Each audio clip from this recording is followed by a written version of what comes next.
This ain't just for the black folks. This is for everybody. It's fairly obvious to see why you give your loyalty to the Constitution and not to the president. One of the dumbest things I've heard so far anybody say about this whole fake Russia investigation thing is, well, I guess it isn't between Obama and Trump anymore.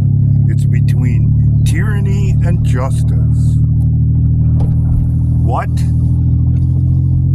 Make no mistake about it, ladies and gentlemen. It's always been between tyranny and justice.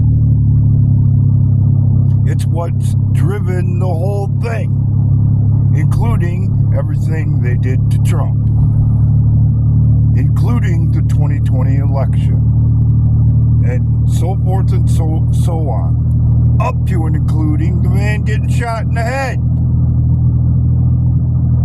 At this point, it plays out a lot like V for Vendetta.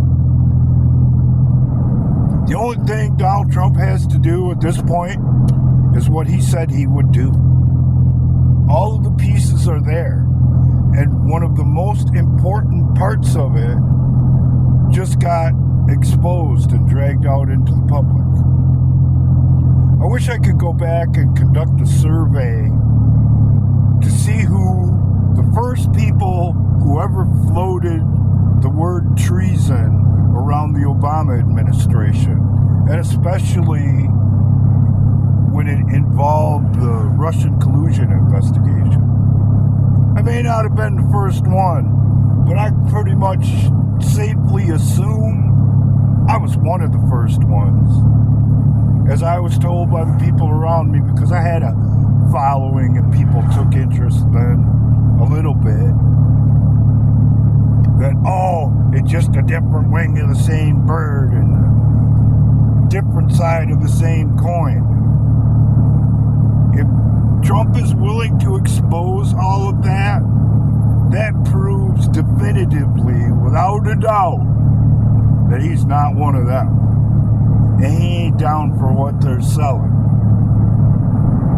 And I would refer back to his political history. Trump was a Democrat when he first was having his dealings in New York. And then if I had to go down the logic trail, eventually he figured out what those people were all about. And especially when he finally severed ties with Epstein, which was, I'm not sure, but probably right around the time that he switched from Democrat to Republican.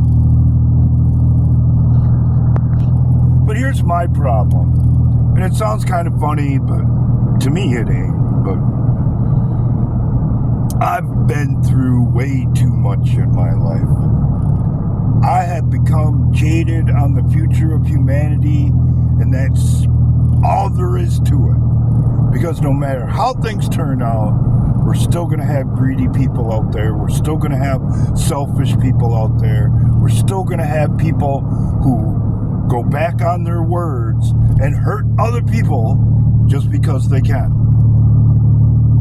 So no matter how it plays out at this point, unless we change the culture and the things that we put importance to, it's just a Band-Aid that's not going to hold.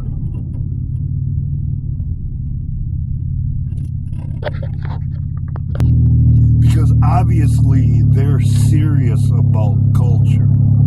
That's why they make that their niche. The culture of letting in people from around the world that don't have a legal right to be here.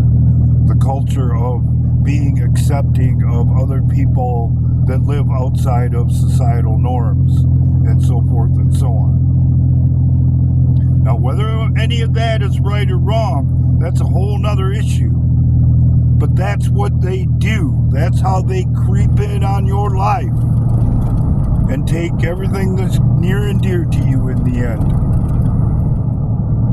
Because they changed the culture, and you walked onto the tyrannical flypaper, and it comes back to my own personal issue with humanity. If that's the case, if we're willing to do that collectively, then we deserve what we get. And the hard reality of it is, it ain't no big loss, because we're still going to lie, cheat, and steal to get whatever the hell we want. And what's the point in that? What kind of culture is that in the long run?